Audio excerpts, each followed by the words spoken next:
How to fix the Xampp error MySQL shutdown unexpectedly. So let's get started with the tutorial.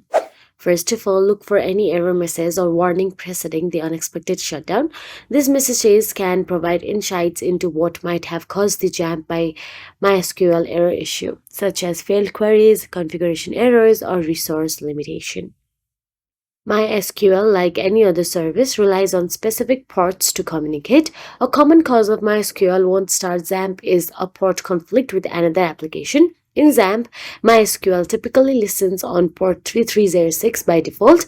To check for port conflicts, you can use tools like netstat to see which applications are using port 3306.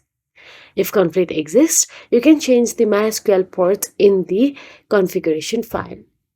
MySQL requires adequate system resources to function properly. If your system is low on resources such as RAM or CPU, MySQL may shut down unexpectedly. Monitor your system's resource usage using Task Manager or resource monitoring tools.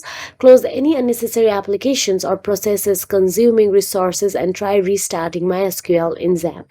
So that is it. If you found this video helpful, please like, share and subscribe, and thank you so much for watching.